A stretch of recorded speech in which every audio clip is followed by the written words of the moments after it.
everyone. I am Mary J. Dinakaw and we are the Group 4 in Lab Presentation and we are tackling about the Lab 1. The problem that given to us is about the coastal facility that is at risk from rising sea levels and increased storm intensity. Our task is to upgrade the facility to adapt to these future climate challenges.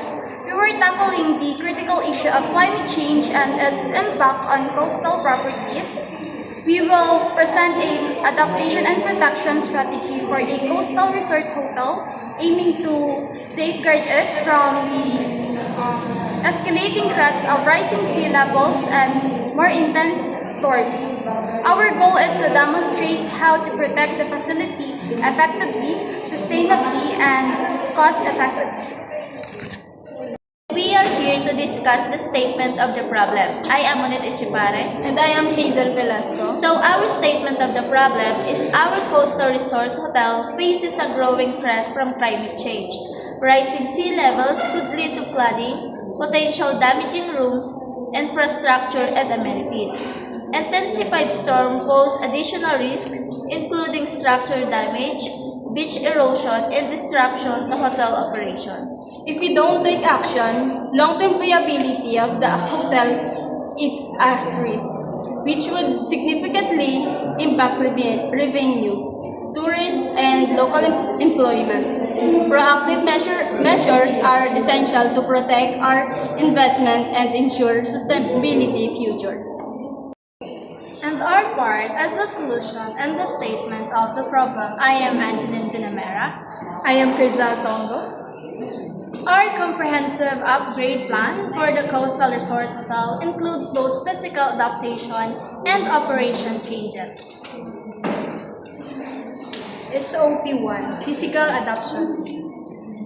First, constructing seawalls or reinforced dunes to protect the property from rising sea levels and storm surge.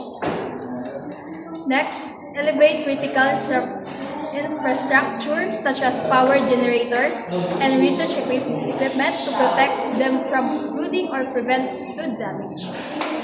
Last, reinforcing building structures to withstand stronger winds and heavy rain.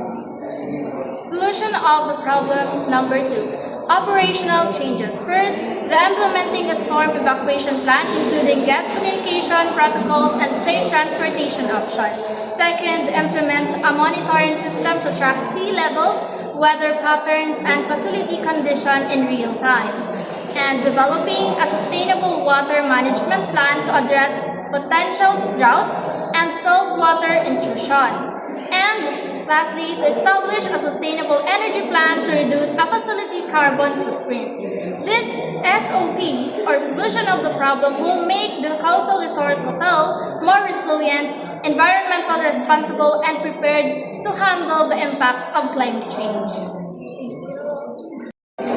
My name is Andrea Rosalina. My name is Amara. And now we are going to discuss about organize what is needed to solve the problem. Organization of needed resources successfully implementing our upgrade plan for the Coastal Resort Hotel requires careful management of key resources.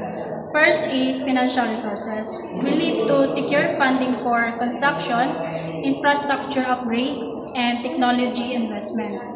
This could involve seeking loans, grants, and private equity. Next is human resources. We'll need an engineers, construction crews, and landscaping expert to execute the physical adaptation. We'll also need to train hotel staff on the new storm evacuation and water management protocols. The next is material resources. We prioritize sustainable and durable materials for construction, such as recycled building materials, native plants for landscape, and energy efficiency appliances. Next is community engagement. We need to work closely with local authorities, environment groups, and community to ensure our plans align with local needs and priorities This includes collaborating with community to create projects that could bring tourists to their place. Next is be careful, organize those resources. We can ensure that successful and sustainable implementation of our upgraded plan. I'm Gerald Orolpo, and I'm going to summarize the topic. To sum up, our comprehensive upgrade plan for the Coastal Resort Hotel combines physical adaptations and operational changes to protect the property from the impacts of climate change.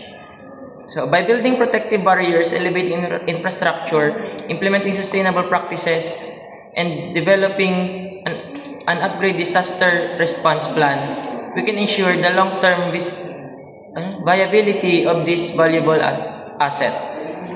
Through careful planning, resource management, and community involvement, we can create a resilient, sustainable, and economically viable solution that benefits the hotel, its guests, and the community.